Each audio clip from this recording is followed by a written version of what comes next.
자, 모두가 예상을 했던 대로 연준이 금리를 0.25% 인하를 했습니다. 지금 발표가 나온 직후인데 시장 움직임은 아직까지 크게 두드러지는 것은 없는 것 같습니다. 모두가 이미 예상을 했기 때문일까요? 미국 증시 오늘 일제히 상승으로 출발을 해가지고 지금 오히려 발표 이후에 상승세가 꺾이는 듯한, 그리고 말하는 도중에 하락으로 접어든 그런 모습 연출이 되고 있는 가운데 금리 인하 소식에도 불구하고 달러는 여전히 강세를 유지하고 있습니다.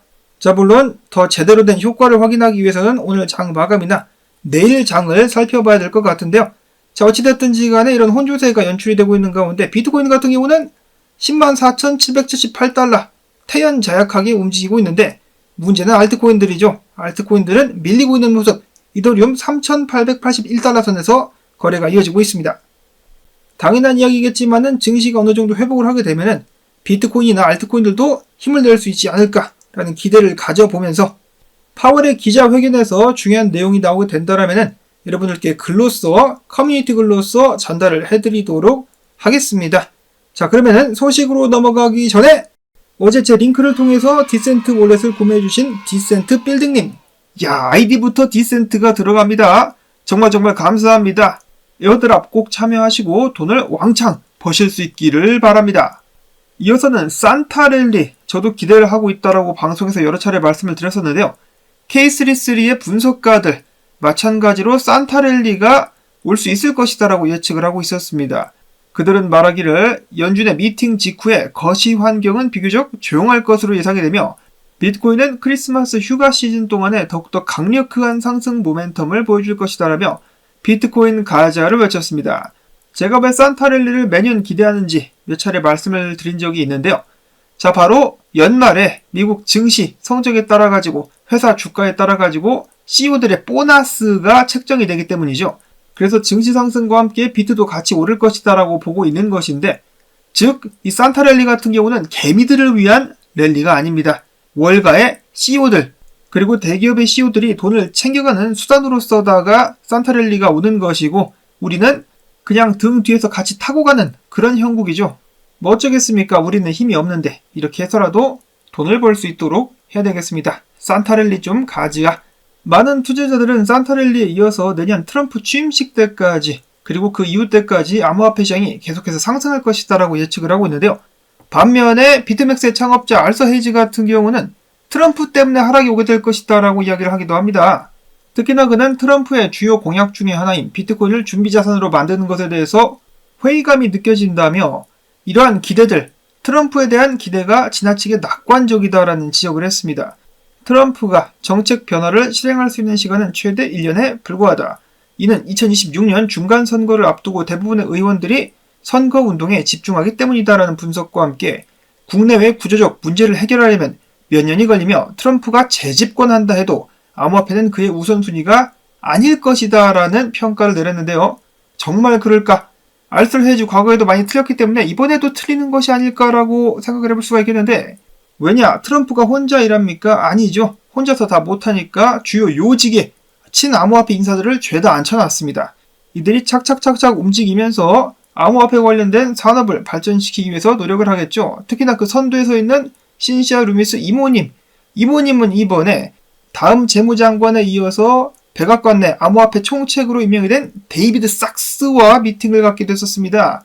당연히 미팅의 주된 목적 같은 경우는 전략적 비트코인 비축법 초안을 작성하는 것에 관한 것이라고 합니다. 벌써부터 부산하게 움직이고 있기 때문에 좋은 결과가 나올 수 있지 않을까. 자, 물론 시장을 100% 낙관하는 것은 위험하다라는 것에 대해서는 동의를 합니다. 항상 조심해야 되겠죠.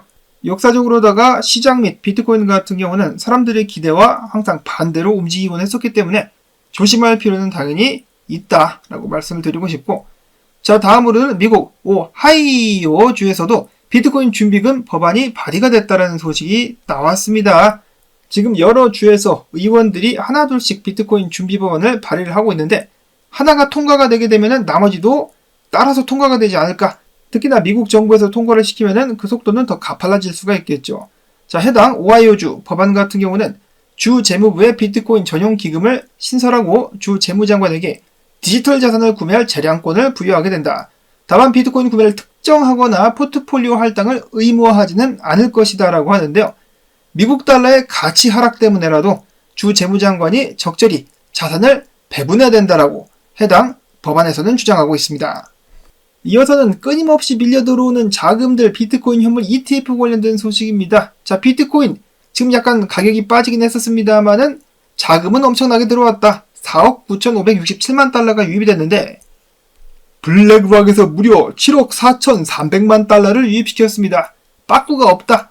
블랙락과 마이크로 스트래티지 거의 라이벌 관계식으로다가 형성이 되면서 누가 비트코인 더 많이 사느냐 경쟁을 하고 있는 듯한 모습이 보여지고 있습니다. 자, 한편 마이크로 스트래티지 같은 경우는 다가오는 1월 비트코인 매입이 중단될 수가 있다라고 하는데요. 그 이유는 바로 1월 내내 신규 전환사채 발행이 불가능해지는 블랙아웃 기간에 들어가기 때문이다라고 합니다. 자, 물론 확정된 것은 아니지만 이러한 이유로 비트코인을 투자하는 사람들이 혼란을 겪고 있다라고 기사에서는 이야기를 하고 있는데요. 왜 혼란을 겪지? 마이크로 스트래티지 때문에 비트코인을 투자하는 건가? 그러면은 비트코인에 대한 공부가 많이 부족한 것이 아닌가라는 생각이 드는데요. 얘네 때문에 투자를 하면 안 되죠. 마이클 셀러는 이미 자기 몫을 다 했습니다. 불안한 사람들은 마이클 셀러의 강연이랄지 비트코인 관련된 발언 내용들을 들어보면서 왜 그들이 이렇게 비트코인을 매집하는지 이것에 대해서 좀 알아보면 좋을 것 같다라는 생각이 듭니다. 한편 미국 내에서 비트코인 현물 ETF 및 파생 상품이 금펀드를 추월해버렸다고 합니다. 금의 시총을 따라잡으려면 멀었지만은 펀드 기준에서는 금을 제꼈다. 블룸버그의 에릭 발추나 쓴 일을 두고 비트코인 ETF가 출시된 지 단 11개월 만에 금 ETF와 경쟁한다는 것이 비현실적이지만은 실제로 일어났다. 놀라운 성과다라고 혀를 내두르기도 했었습니다. 이것은 이제 시작일 뿐 더욱더 큰 파도가 내년에 몰려올 수 있을 것이라 기대를 해봅니다. 다음으로 글래스노드의 공동설립자 같은 경우는 비트코인이 10만 1,500달러에서 10만 2,500달러를 지켜줄 수만 있다라면은 11만 달러까지 쏘게 될 수 있을 것이다라는 예측을 해놨습니다. 자, 그러나 해당 구간을 지키지 못한다라면은 개떡락으로 이어질 수 있다라는 경고를 했는데요. 자, 아직까지는 해당 구간까지 비트코인이 밀리지는 않고 있는 모습입니다. 제가 어제 다시 한번 여러분들께 말씀을 드릴까 하다가 괜히 공포 주장할 것 같아가지고 하지 않았는데 CME 갭이 일단 10만 2,000달러 상단까지 열려 있습니다. 자, 그렇기 때문에 CME 갭을 메꾸러 비트가 잠깐 더 내려갈 수도 있기는 하겠습니다. 자, 물론 CME 갭을 메꾼 이후에 행보는 좀 더 지켜봐야 되겠지만요. 10만 3,000달러 수준에서 와리가리를 하고 있는 이상 채워도 전혀 이상할 것 같지는 않습니다. 만약에 정말로 롱 포지션들을 전부 다 없애버리고 싶으면 짧게 10만 달러 아래까지 내려가지고 사람들을 겁에 질리게 할 수도 있을 것 같다라는 예측도 있긴 한데요. 자, 과연 어떻게 될 것인지 하루빨리 산타가 와가지고 이러한 상황을 다 정리를 좀 해줄 수 있으면 좋겠네요. 한편 비트는 그렇다 쳐도 알트코인들 울상을 짓지 않을 수가 없겠습니다. 특히나 비트코인 도미넌스 3년짜리 추세가 깨졌다라고 해가지고 전에 난리가 났었는데 해당 추세 위로 도미넌스가 다시 올라올 움직임을 보여주고 있습니다. 올라와서 안착을 해버리게 된다면 추가적인 상승이 일어날 것이기 때문에 알트코인들은 더욱더 망연자실할 수밖에 없겠는데요. 지금이라도 도미넌스가 추세를 뚫지 못하고 떨어질 수 있기를 바라야 될 것 같습니다. 내려와 이 새끼야. 다음으로는 알리 마르티네즈 분석가 연준의 FOMC 미팅이 끝날 때마다 비트코인 도미넌스가 떨어지며 지지부진했었던 알트코인들이 반등하는 그런 현상이 세 차례에 걸쳐서 일어났었다. 이번에도 그러지 말란 법이 없지 않겠느냐. 알트코인 반등 좀 가지라고 이야기를 하기도 했었습니다. 3번 연속 일어났던 현상 과연 4번째는? 다음으로는 이더리움 현물 ETF 어제도 자금 유입이 이루어졌었는데요. 총 1억 4,200만 달러, 이 중에 블랙락으로부터만 1억 3,200만 달러가 흘러 들어왔습니다. 자, 블랙락이 밀어주는 이더리움 언제쯤 쏠 수 있을 것인지 인투 더 블럭에 따르면 이더리움의 장투자들 그들의 이더리움 보유량은 1억 1,000만 개로 올해 들어서 보유량이 계속해서 늘어나고 있는데 이로 미루어 보았을 때 우리는 이더리움 홀더들의 이더리움에 대한 확신이 커지고 있다는 것을 알 수 있다라고 밝혔습니다. 확신만 하지 말고 좀 가자.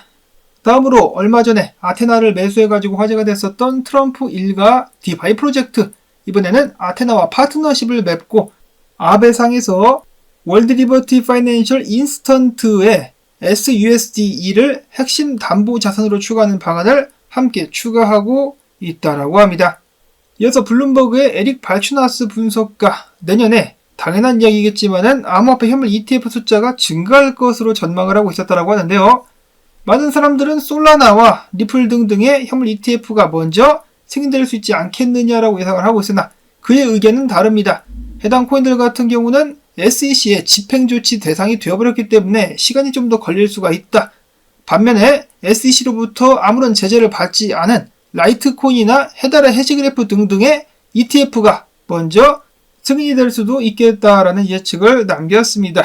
자, 그러나 SEC 위원장이 갈아치워지게 된다면 어떨까? 자, 내년 여러 가지로 기대를 해보도록 하겠고요.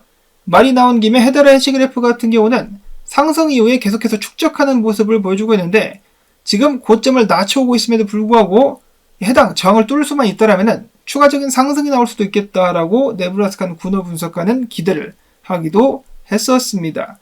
팬텀 같은 경우는 니어 프로토콜과 함께 최근에 많이 상승을 했었으나 점점 기운이 빠지면서 해당 지지 구간이 깨지게 된다면 추가적인 하락이 나오게 될 수 있겠다라고 분석을 했습니다. 이어서 밈코인들 최근에 기운이 좀 많이 빠져가고 있다라고 하는데 도지나 페페 같은 경우는 잘 버티지만은 다른 코인들 한 달 전과 비교해가지고 거래량이 50% 급감하면서 성적이 저조한 것으로 나타났습니다. 이 밈코인의 투자 흐름도 돌고 도는 것이기 때문에 다음 붐이 올 때까지 또 기다려야 될 수도 있겠죠. 그럼에도 불구하고 매크로 CRG 분석가는 도지코인의 월봉을 보자 저항을 뚫고 올라와가지고 축적을 하는 듯한 아주 긍정적인 모습이 돋보인다라고 이야기를 했습니다. 내년에 기대가 되는 코인 중에 하나인 도지코인. 다음으로는 저스틴선 관련해가지고 또 말이 많아지고 있습니다. 코인베이스가 최근에 랩BTC를 상패를 했죠. 그러자 비트글로벌이 항의를 합니다. 소송을 제기하자 코인베이스의 답변이 이렇게 돌아왔는데요. 야, 니들 저스틴선이랑 일하잖아. 저스틴선, 이 공산당 쥐새끼는 수용 불가능한 심각한 위험을 초래할 수 있는 인물이란 말이야. 그것 때문에 우리가 랩BTC를 상패를 하기로 결정을 하는 거야. 저스틴선은 미국에서 사기 및 시장 조작 혐의를 받고 있어. 우리는 업계 내 다른 기업과 마찬가지로 저스틴선이 합류한 비트글로벌의 신뢰에도 심각한 의문을 품고 있어. 니들도 조심해 라고 이야기를 했습니다. 이어서 이런 사건을 두고 보고 있었던 비트코인 빌더 협회 같은 경우도 비트코인의 랩핑 코인인 WBTC는 기술적인 결함 때문이 아니라 저스틴선 때문에, 즉 그와의 연관성 때문에 치명적인 피해를 보고 있다. 그리고 또한 WBTC, 이 랩BTC 같은 경우는 중앙 집중화 우려가 또한 커지고 있는데 2년 전 WBTC의 공급량은 유통량의 1.5% 수준이었었는데 지금은 0.74% 수준까지 떨어졌다라는 설명을 덧붙이기도 했었습니다. 암호화폐 업계에서는 악명이 높은 남자 저스틴선, 근처에 가면은 똥이 묻을까봐 코인베이스마저 피하고 있다라고 하는데요. 자, 랩BTC의 운명은 과연 어떻게 될 것인가? 한편 저스틴선은 최근에 트럼프 일가의 디파이 프로젝트에 투자를 하면서 다시 한번 화제를 낳기도 했었습니다. 저스틴선은 공산당의 스파이격이 아닌가라는 생각이 됐는데 트럼프 앞에서는 까불지 못할 것이다라는 전제하에 투자가 지금 이루어지고 있는 것은 아닌가라는 생각을 해보면서 오늘 영상 여기서 인사를 드리도록 하겠습니다. 나온 정보들 도움되셨다면 광고 영상 한 편만이라도 마지막까지 틀어주기 부탁을 드리면서 알트코인 반등 좀 가지자!